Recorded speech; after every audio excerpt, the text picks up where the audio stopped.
Estamos aqui mais uma vez e continuamos com os nossos estudos aqui no Evangelho de João. Seja bem-vindo. Espero que eu tenha contribuído aí com alguma coisa que você possa ser edificado espiritualmente. E a palavra de Deus é o caminho para que a gente possa buscar o encontro com o Senhor. A palavra de Deus mesmo diz que é pela pregação da palavra que a fé ela vem ao nosso coração. Nós estamos aí no capítulo 5 do Evangelho de João. Vamos ler os primeiros 9 versículos. Essa é uma narrativa de uma cura muito conhecida, né, pelos cristãos daquele enfermo paralítico que estava ali no tanque ou à beira, né, do tanque de Betesda, chamado Betesda em hebraico e Porta das Ovelhas. Vamos ler até o versículo 9, que narra a cura e essa relação de Jesus com esse enfermo. Diz assim João: passadas estas coisas, havia uma festa dos judeus e Jesus subiu para Jerusalém. Ora, existe ali, junto à Porta das Ovelhas, um tanque chamado em hebraico Betesda, o qual tem 5 pavilhões.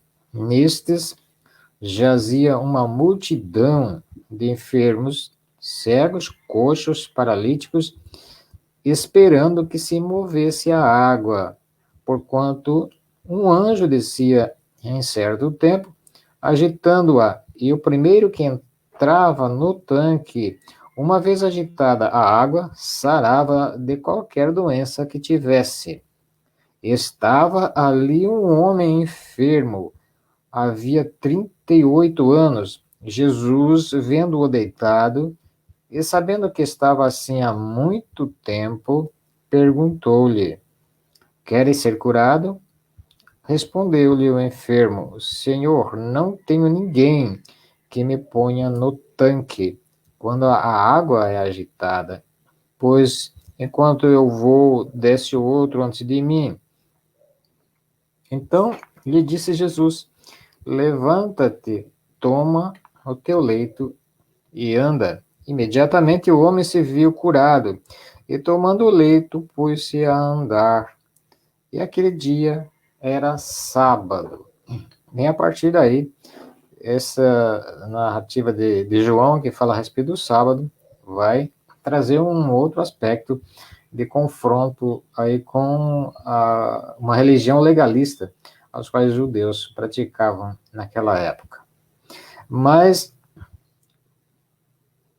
nós vemos aí, logo no início, que João vai dizer que Jesus subiu outra vez, né? Passado aquelas coisas, subiu outra vez para Jerusalém. Ou seja, o ministério de Jesus, como nós já falamos, não foi especificamente em Jerusalém, embora Jerusalém fosse o lugar santo, o lugar onde se esperava que dali surgisse, né, algum líder religioso, algum profeta, enfim, mas não era o lugar ao qual Jesus escolheu para o seu ministério, porque foi exatamente os judeus ali de Jerusalém, onde estava ali o centro, o templo, toda a força populacional, podemos dizer assim, da fé nas leis, na Torá, e que rejeitava qualquer outra espécie de fé, né? Contrariava, inclusive, a Jesus. Jesus não fez, não foi ali que fez o seu ministério, mas ele desceu ou subiu, aqui subiu porque Jerusalém, na verdade, estava sobre um monte, né? Então, subiu para Jerusalém. Ele veio lá do norte, na Galileia, até Jerusalém. Os pesquisadores calculam que Jesus foi para Jerusalém umas 3 ou 4 vezes nos 3 anos e meio de ministério dele.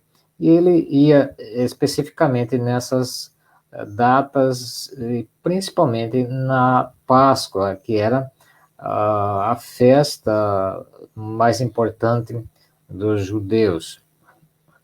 Então, nós não sabemos aqui qual festa era, mas calculamos que deve ter sido a Páscoa. E então Jesus vai, e nós percebemos ali que muita gente, ou seja, João destaca aqui uma multidão de enfermos que estavam ali nesse lugar. Era um complexo, né, que foi descoberto agora, inclusive há pouco tempo, não é? Esse complexo de tanques, e era ali que esses enfermos, aqui João diz que está uma quantidade muito grande de enfermos, não é? Era coxos, cegos, paralíticos, e eles ficavam ali em volta daquele tanque e se esperava que de tempos em tempos, como diz aqui, descesse um anjo e movesse as águas, e aquele que primeiro descesse naquelas águas que foram movidas era curada. Veja bem, João não está comprovando isso, ele está relatando aquilo que as pessoas daquela época acreditavam. Acreditava-se, existia essa crença, né, nas pessoas, que de tempos em tempos um anjo descia e movia, então as águas se mexiam e tal, e de alguma maneira acontecia isso, e então existia essa crença, né, e aquele que descesse primeiro ali, então era curado, nessas águas que eram movidas. Não se sabe como é que elas se moviam. Existia esta crença, talvez pudesse existir algum outro fenômeno ali que pudesse mover aquelas águas, mas a crença, né, cultural, né, era essa, e que um anjo descia. Então João está narrando isso aqui. Agora, estava ali um homem que tinha 38 anos e esperava por esse momento. Esse homem, ele é destacado aqui, inclusive o tempo, né, 38 anos, porque é uma vida, né, 38 anos, esperando ali ao lado do tanque.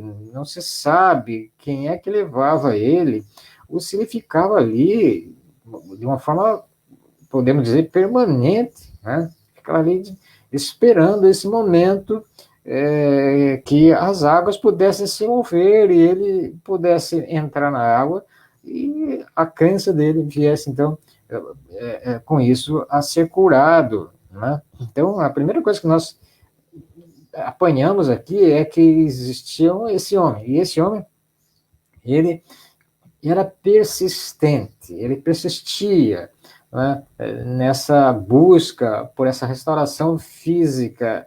E então, Jesus, vendo ali, Jesus se aproximando, vendo deitado, e aí o texto de João é bem claro, no versículo 6, quando ele diz: Jesus, vendo deitado, sabendo que ele estava assim há muito tempo.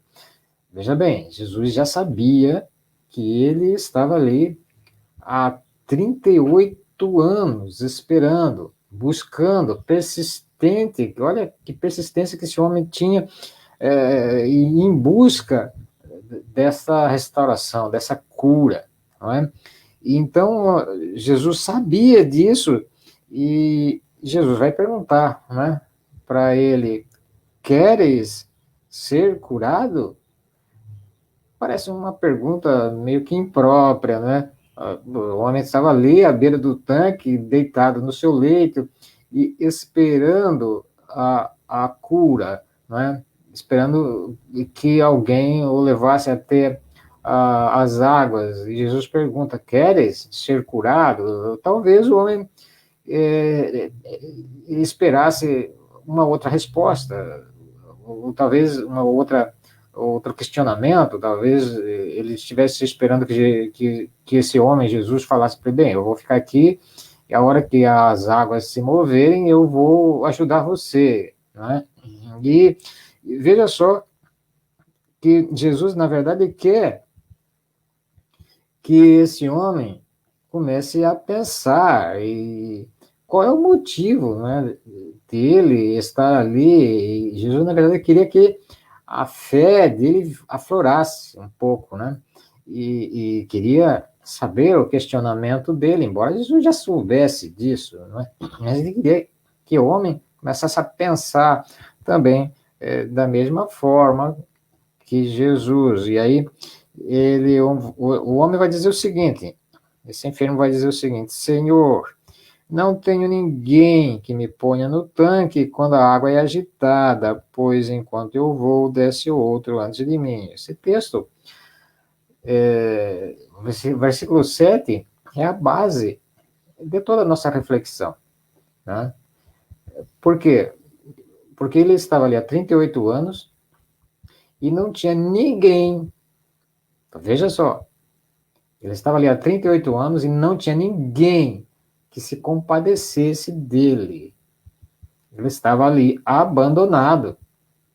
Não existia ninguém que, na hora que a água se movesse, pegasse e o auxiliasse e levasse até as águas.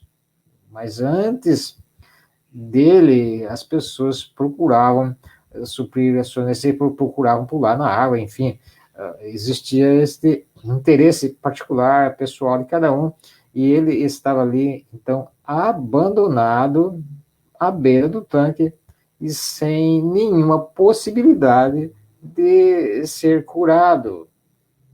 Veja que essa posição desse homem é muito importante e significativa, porque